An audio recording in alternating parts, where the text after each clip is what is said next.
Olha só, gente. Hoje, Richbinion.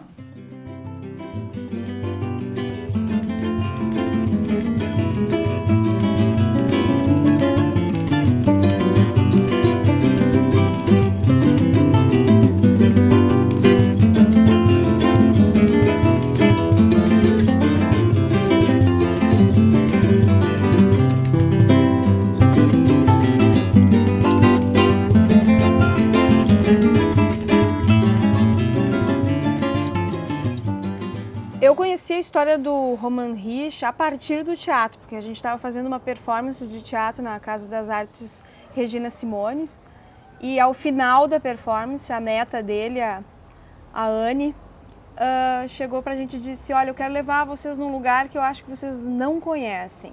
E também não nos disse muito mais. Daí chegando lá, na casa deles, assim, eu lembro que a entrada era muito bonita da casa deles, assim, no terreno, do pátio da casa, era muito grande, comprido, assim, era um caminho. E era um mato bem fechado, a gente não via nada. Então, quando a gente chegou, assim, nossa, a gente viu aquela casa, aquele lugar lindo, assim, lembrava muito aquele cenário mesmo de cinema, aquela coisa teatral. Abriu um portão, vinha aquele monte de árvores, assim, aquele caminho, e a gente não sabendo para que lugar estava indo e do que se tratava. E daqui um pouco desponta do lado esquerdo da gente aquele galpão com 2 máscaras de teatro.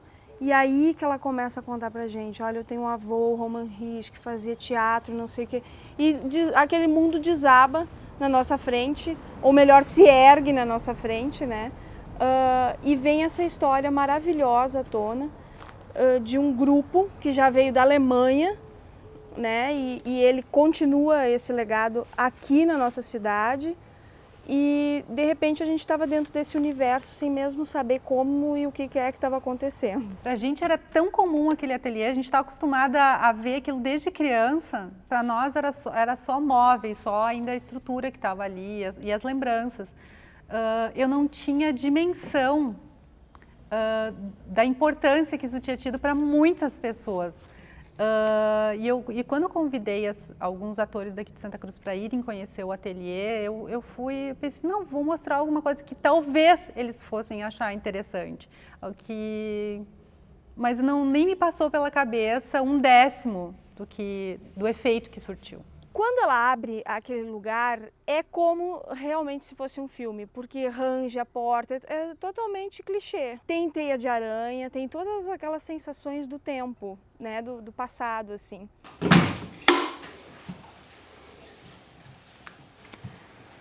As gelatinas aqui, ó.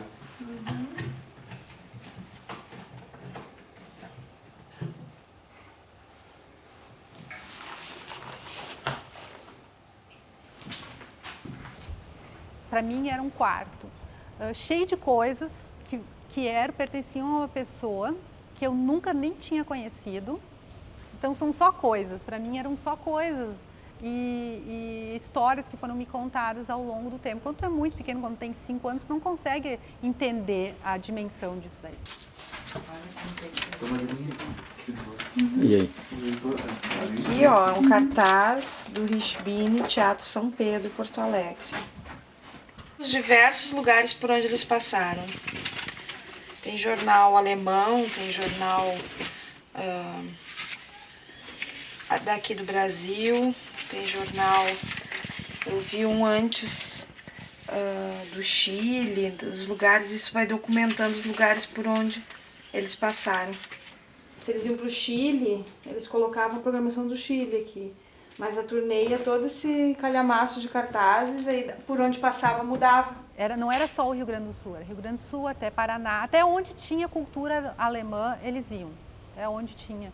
Naquela época se falava muito alemão, inclusive no Paraguai, diz a minha avó que no Paraguai tinha muita gente que falava alemão, Uruguai, Argentina, todos esses lugares eles iam.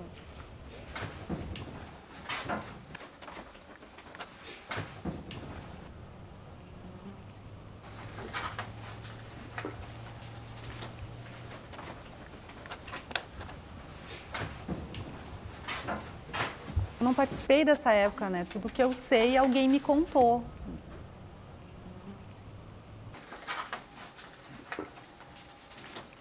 Não sei o que isso aqui é exatamente.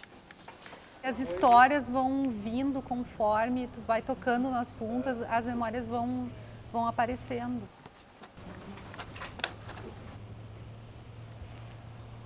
E, ó, aqui tem a história, ó, de como começou a Hirschbine, ó, aqui ó, nesse troço. Ó. Em 27 de nove de 1872, fundou Franz Paul Alfred Hirsch, meu bisavô, na cidade Weilheim, em Oberbayern, a Hirschbine. Durante 52 anos, ele atuou como diretor do teatro, que depois da sua morte, o Roman Hirsch assumiu, né? O que me foi contado é que cada região onde tinha um lago, tinha uma família que fazia teatro. E esse teatro ia passando de pai para filho e assim por diante. Esse legado todo. Então, o nome do teatro da minha família, da família do meu avô, se chamava Hirschbine. E foi passando de um para o outro até que o meu avô, então, decidiu sair da Alemanha para vir para o Brasil, por causa da guerra. E esse Hirschbine, então, se passou para cá, passou para o Brasil. E ele continuou a tradição dele aqui. Naquela época que ele veio para cá, nessa Segunda Guerra, então não fez teatro nenhum aqui naquela época. Naquela época nem podia se falar alemão aqui. Então o que ele fez? Ele começou a trabalhar com a pintura, que era a formação dele, era pintor. Então ele começou a trabalhar com isso, com pintura. E mais tarde, depois, quando encerrou a guerra, que daí podia se falar alemão de novo, aí que ele iniciou o teatro.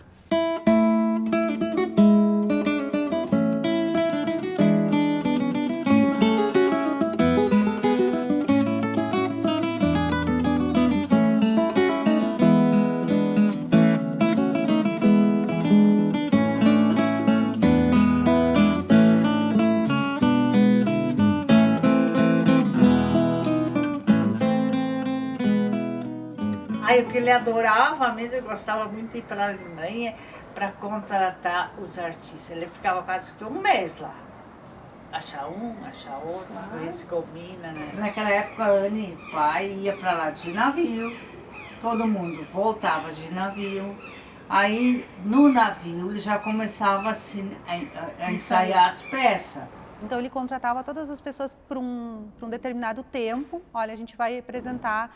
Eu não sei exatamente quanto tempo durava uma turnê, uns 6 meses por aí. Então agora a gente vai ficar 6 meses viajando com essa peça, nós vamos para todos os lugares. Encerrado isso, cada um volta para sua casa. Esse dinheiro que era captado era usado para se manter o resto do ano. Se pensava no que ia fazer no próximo ano, ia para lá de novo. A gente percebia todo um cuidado estético e ao mesmo tempo foi se revelando todo um cuidado profissional na questão de organização, de produção do grupo, de entrada de dinheiro, de saída, de viagem, de parar de trabalhar e por um tempo trabalhar. Para essa história do meu avô ser assim, dessa maneira, ela só existe pela minha avó estar por trás. Por ela ter encaminhado tudo, por ela ter corrido atrás do dinheiro, por ela ter incentivado. Ela era uma pessoa muito forte, muito decidida.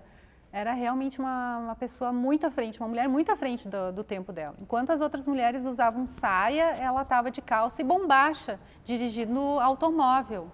Então, dirigindo até o Rio de Janeiro, dirigindo até o Chile, se fosse necessário. E outra coisa, tinha um escritório dele também. E nesse escritório, lá constavam todas um livro de caixas, onde é que tinha explicado todas as despesas, onde é que eles gastavam, onde é que o que eles compravam, e despesas de viagens também, porque ele ia muito para a Alemanha para escolher textos e atores. Então foi muito bonito ver isso também, a organização dessa forma de um grupo de teatros, além de ver a parte artística, onde é que eles preparavam os espetáculos, também ver a parte onde é que a organização desse grupo como um teatro profissional mesmo. Que a minha avó falava que para o meu avô importante era fazer teatro. Teatro não importava se ele ganhasse muito ou pouco dinheiro, ele queria só isso que dava alegria para ele queria fazer o teatro. Só que eles precisavam viver. Então quem pensava nessa parte do poder comer disso era a minha avó, ela ia atrás do dinheiro. Não, se tu quer fazer isso, se tu gosta, então nós precisamos fazer isso dar lucro, a gente precisa tirar dinheiro disso.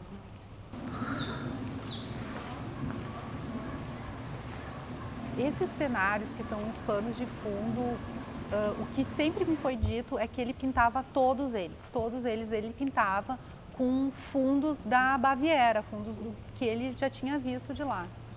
Tinha uma época que os cenários eram feitos com pano de fundo e para eles que viajavam e tinham várias peças em cartaz, então eles só iam virando e ia mudando o cenário, era uma facilidade. Hoje o teatro já teve modificações, né, ele, no seu jeito de fazer cenários e tal, e às vezes mudava entre os atos, né, porque a gente vê que a peça do Roman tinha atos e no meio dos atos tinham músicas, fechava a cortina. Era o tempo deles também, às vezes, trocarem de lado as coisas e mudar para outra cena, para outra realidade, a peça poder continuar. Ele gostava de que o público tivesse atento no que estava aparecendo. Não era uma coisa assim que tu fica sentado, porque era bem divertido. A pessoa ria bastante, sabe? A pessoa queria se divertir, não ir no teatro. Agora, tinha o texto principal, esse ele tinha que seguir. Ele fazia a parte que tinha que falar e aí ele por si falava outras coisas. Fazia os cacos, as coisas. Aí assim, ó, o artista tinha que se acostumar com isso para entrar com a fala dele. Isso era feito nos ensaios. Eles tinham que entender que o pai ia. Eles tinham que saber até onde ele ia.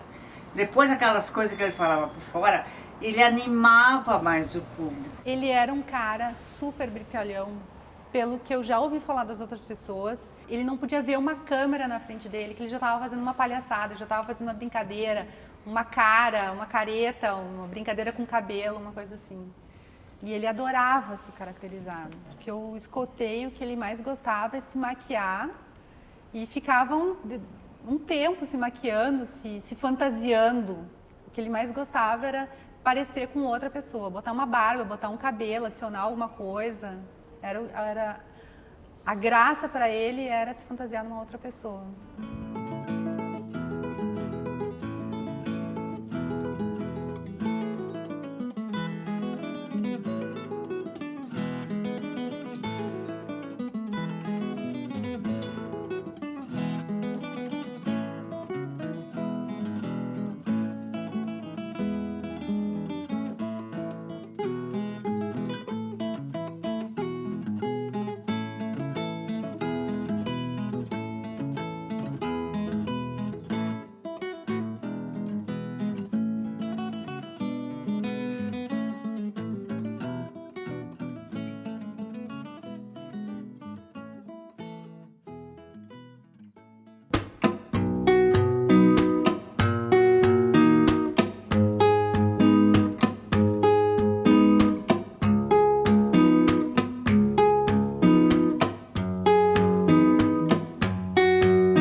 Dia 29 de 11 de 1970, o meu querido marido Roland Rich fechou seus olhos para sempre.